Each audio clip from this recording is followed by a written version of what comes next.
नमस्कार, मी प्रमोद पुरी. आपले शासकीय कर्मचारी सेवार्थामध्ये स्वागत आहे. आज आपण बघणार आहोत जीआयएसचे गट विमा योजनेचे बिल कसे काढायचे. हे पेन्शन या टॅबमध्ये जीआयएस गट विमा हे दिलेलं आहे. तर याच्याबाबत आपण एक्सेलमध्ये पाहूया कसं करायचं. तर एक्सेलची शीट ओपन करतो.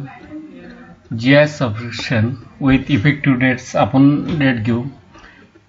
जीआयएस हे 1 मे 2019 से 82. याला ग्रुप डी साठी 10 रुपये होते, सी साठी 20 रुपये, बी साठी 40 आणि ए साठी 80 रुपये.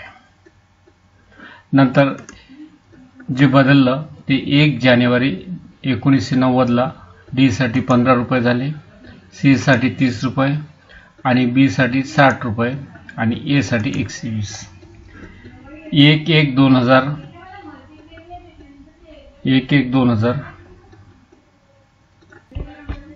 120 रुपये. याप्रमाणे 1 जानेवारी 2010 रोजी डी साठी 60 रुपये, सी साठी 120, बी साठी 480 आणि ए साठी 960. 1/1/2016 रोजी डी साठी 240, सी साठी 360, बी साठी 480 आणि ए साठी 960. याप्रमाणे वर्गणी आहे. तर आपल्याला बिल जीआयएसचं बिल तयार करताना ह्या तारखेला जो ग्रुप असेल त्या ग्रुपनुसार, म्हणजे सीचा कर्मचारी असेल तर तो 20हून 30 येईल आणि सीहून जेव्हा बी वर जाईल, सीहून जेव्हा 40 वर जाईल तेव्हा हा ग्रुप चेंज होईल. 40 वाला 80 वर जाईल, परंतु 40 वाला 120 वर येणार नाही, 20 वाला 60 वर येणार नाही, 10 वाला 30 वर येणार नाही. याकरिता 10 वाल्याला 10 वरून 20 वर जावं लागेल आणि मग 30 वर यावं लागेल. नाहीतर 10 वरून 15 वर आणि 15 वरून 30 वर. परंतु 10 वाला डायरेक्ट 30 वर येऊ शकत नाही. तसंच हे प्रत्येकाच्या बाबतीत. आता या ठिकाणी बघा, समजा सी वाला 60 असेल तर हा 480 होणार नाही. सी वाला 240 ला जाईल, 240 नंतर 1/10/2010 ला 1/1/2010 ला 480 वर जाईल. म्हणजे हे लक्षात ठेवा, हा क्रॉस असं कुठेही होणार नाही. म्हणजे जे 60हून 480 किंवा 480हून 960 असं होणार नाही आहे. किंवा आता असंही असे लक्षात घ्यायचं का 240हून 480 झाला तर या तारखेला जर झाला असेल 1/1/2010 ला तर ग्रुप बदलला नाही, परंतु 1/1/2002 पासून तर 1/1/2010 च्या मधात जर झाला असेल तर मग ग्रुप बदलला. हे पण एक लक्षात ठेवायचं. याप्रमाणे आपल्याला ह्या तारखा आणि ह्या तारखेनुसार, म्हणजे जर 1 जानेवारी म्हणजे 2 जानेवारीला जरी तो कर्मचारी नियुक्त झाला असेल तर ते पुढच्या वर्षापासून त्याचे युनिट मोजल्या जातात.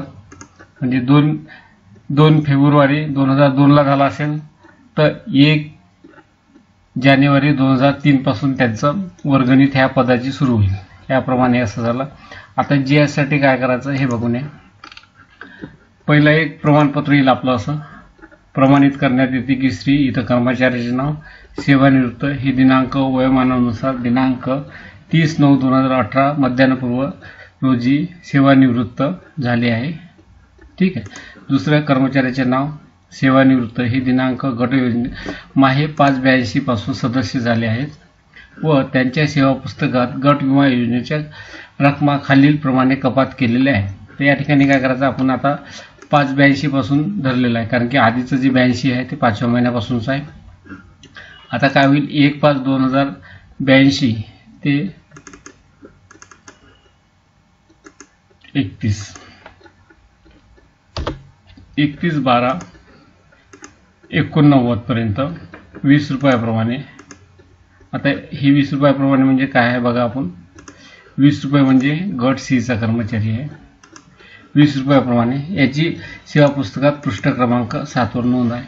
नंतर मग काय आलं, 1/1/1990 ला चेंज झालेला आहे, तर त्यानुसार काय होईल, 1/1/90 पासून तर 31/12/98 पर्यंत 30 रुपये होते. म्हणजे ह्या व्यक्तीचे 30 रुपये कुठे होते का 20हून 30 आले, म्हणजेच ही तारीख बदलल्यामुळे खाली झालेला आहे ह्या तारखेनुसार. आणि नंतर मग काय झालं का 1/1/99 ते 31/12/2001 पर्यंत 60 रुपये झाले. तर 60 रुपये कसे झाले बघा, 30 रुपये होते, 30 वरून म्हणजे ह्या मदत ह्या पिरियडला झालेले आहे, म्हणजे 30 वरून हे 60 ला आले, म्हणजे बी ग्रुपला आले बघा. 31/12/2001 पर्यंत 60 रुपये झालेली आहे, म्हणजेच 98ला यांचं प्रमोशन झालेलं आहे. तर म्हणून काय होत आहे का ह्या पिरियडमध्ये 90 ते हे त्याच्यामध्ये म्हणून हे 60 रुपये असे आले.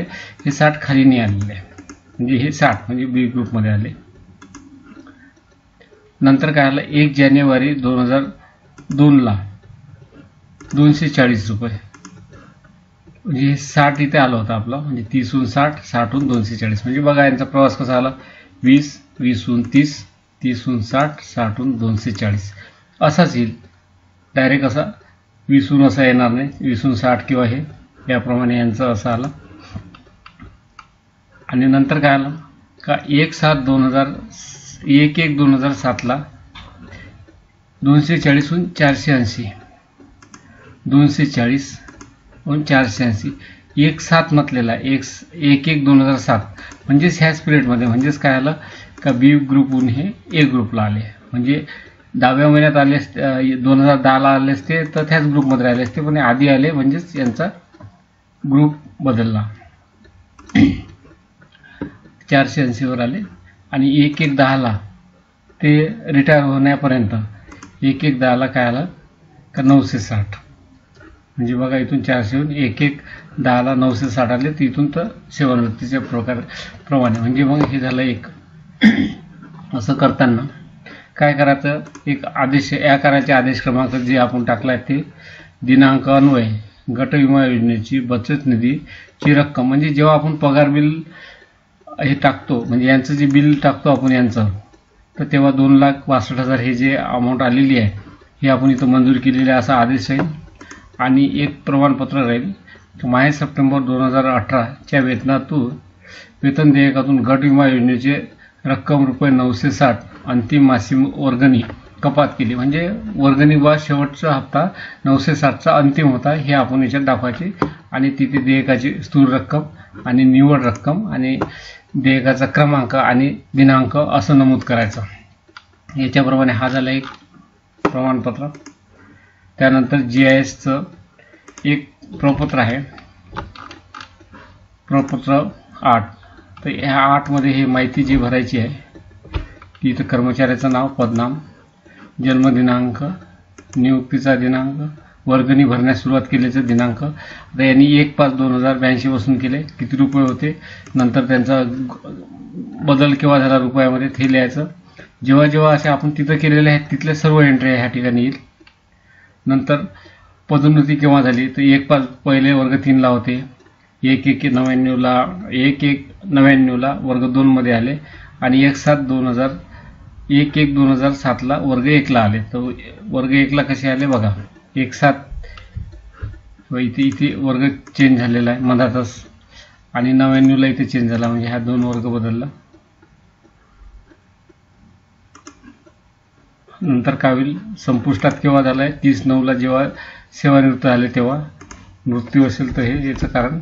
आणि नंतर नामनिर्देशन, आणि इथं 2,26,960 याचं कार्यालयीन आदेश जो केलेला आहे त्याचं इथं नंबर येईल.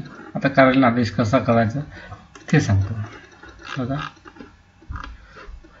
हे पूर्ण असं टाईप करून घ्यायचं आपल्या ऑफिसचं नाव वगैरे, आणि याच्यानंतर इथे कर्मचाऱ्याचं नाव लिहायचं, सेवानिवृत्त ज्या तारखेला झाली ती तारीख लिहायची आणि रक्कम करायची.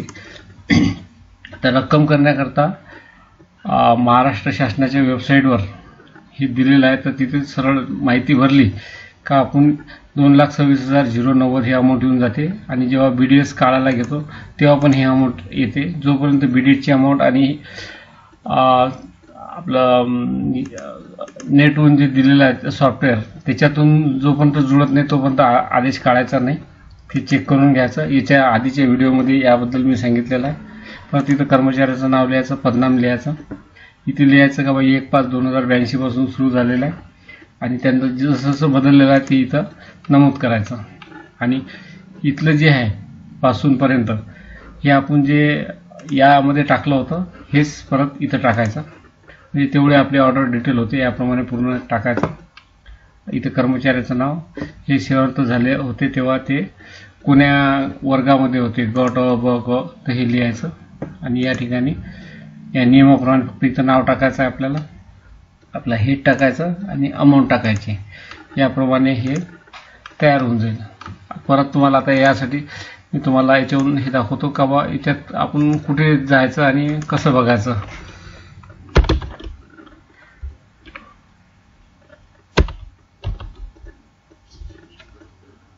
महाकोशमध्ये येऊ आपण. महाकोशच्या वेबसाईटला आल्यानंतर इथे आपल्याला DAT जी वेबसाईट आहे याच्यात जायचं.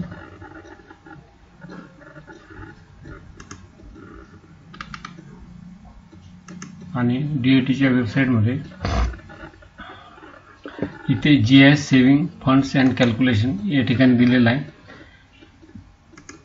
यामध्ये कर्मचाऱ्याचे नाव टाकायचे आणि पदनाम टाकायचं, कार्यालयाचं नाव टाकायचं आणि कोण्या तारखेपासून सदस्य आले ते टाकायचं, तेव्हा कोण्या वर्गात होते तेव्हा अ ब क जे असेल ते लिहायचं. मग परत ॲड्रो करायचं, जर त्यांचं बदललं असेल तर ते बदलायचं. असं करून पूर्ण एंट्र्या जसे जसे त्यांचे चेंज झालेले आहे त्याप्रमाणे घ्यायचे. सेवा समाप्तीचा दिनांक घ्यायचा. आता एखादा एक टाकून दाखवतो.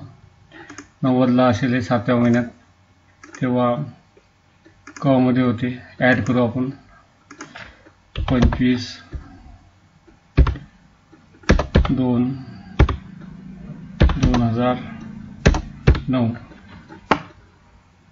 आपण इथं घेऊ, अंदाजेच घेता. क मधून ब मध्ये आले. ॲड्रो 12/3/2012 हे टाकतो आपण आणि अ मध्ये आले. तारीख घेऊ 28/2/2019 आणि सबमिट. काही एरर असेल तर एरर बघा.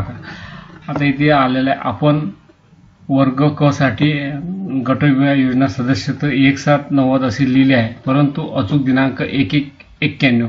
म्हणजे काय होत आहे का हा जानेवारी महिन्यापासून सुरू होते आणि मी सांगितल्याप्रमाणे पुढचा येईल. म्हणजेच काय होईल 91 पासून येईल. तर त्याची गणना जी आहे 1/1/91 पासून होईल. ती युनिट संख्या दिली. आता युनिटच्या इकडे पाहायचं कामच नाही, कारण की सर्व कॅल्क्युलेट आपल्याला ऑटोमॅटिक होऊन येते. त्याच्यामुळे चार्ट पाहण्याची काहीच गरज नाही. याप्रमाणे आपण कारवाई करू शकतो. त्याच्याप्रमाणे हे अमाऊंट झाली. आता काय म्हणते आपण वर्ग ब साठी प्रथम पदोन्नती दिनांक 25/2/2009 असा लिहिला आहे, परंतु अचूक 1/1/2010 बघा. याच्यानंतर काय केलं का पूर्ण 1/1ला सबस्क्रिप्शन चालू होत असल्यामुळे नवीन गटाचं हा केलेला आहे. त्याच्याप्रमाणे हे अमाऊंट घेतलेली आहे. तसंच अ साठी आपण 12/3 घेतलेला आहे, तर 1/1/13 असा केलेला आहे याच्याप्रमाणे. आणि ह्या सर्वांची अमाऊंट इथं आली 1,22,248. ते जर डाटा टाकला असतं तर त्याच्याप्रमाणे हे झालं असतं. आणि याची प्रिंटआउट काढायची, तर व्ह्यू फॉर्म म्हणायचा. आणि ही जी प्रिंटआउट आहे ही प्रिंटआउट आणि नोटशीट आपल्या याच्यासोबत लावायचं, म्हणजे आपलं बिलाला आपल्याला काही प्रॉब्लेम येणार नाही. याप्रमाणे हे असं होऊन जाईल. याच्याप्रमाणे हे GISचं पूर्ण आपल्याला सांगितलेलं आहे. आता याबद्दल आता ह्या ठिकाणी मी याची लिंक देणार आहे आणि याची एक्सेलची फाईल यूट्यूबच्या डिस्क्रिप्शनमध्ये राहील, तिथून डाउनलोड करून घ्यायची. आणि या ब्लॉगवर आपण यूट्यूबचे चॅनलचे व्हिडिओ टाकलेले आहे. ते व्हिडिओ आपण इथून पाहून बाकीचं जे काही नवीन नवीन विषय आहे त्या ठिकाणी आपण पाहू शकता. आणि आपल्या एकच विनंती आहे की बाबा मी आता व्हिडिओ टाकताना आपल्याला नोटिफिकेशन आलं पाहिजे, त्यासाठी ते नोटिफिकेशनचं तुम्ही आयकॉन तुमच्या याला लावून घ्याल. म्हणजे काय होईल का मी नवीन टाकलं तर आपल्यापर्यंत पोचेल, नाही तर पोचणार नाही. आणि मी आता याच्या पुढे बहुतेक व्हॉट्सॲपवर किंवा कशावर टाकणार नाही. इथून तुम्हाला जसं घ्यायचं असेल, तुम्हाला जेव्हा जेव्हा आवश्यकता असेल तेव्हा तुम्ही ब्लॉगवर पाहू शकता किंवा आपलं जे यूट्यूबचं चॅनल आहे तर हे प्रमोद पुरी नावाने यूट्यूबचं चॅनल आहे. याच्यामधून आपण पाहू शकता कोणता व्हिडिओ आहे. तर आता नोटिफिकेशन तुम्हाला जर वाटत असेल तर नोटिफिकेशनला क्लिक करा, अन्यथा ज्यांना पाहिजे असेल त्यांनी इथून पाहू शकता. आजचा हा व्हिडिओ मी इथे संपवतो. पुढील अजून आता या पुढचे व्हिडिओ बरेचसे लोकांचं मला सेवार्थाबद्दल म्हटलेलं आहे का BDS कसं काढायचं, बऱ्याचशा गोष्टी आहे, टी बिल कसं काढायचं, ते या हळूहळू पुढे सांगत जाईल. त्याप्रमाणे आजचा हा व्हिडिओ मी संपवतो. नमस्कार, धन्यवाद.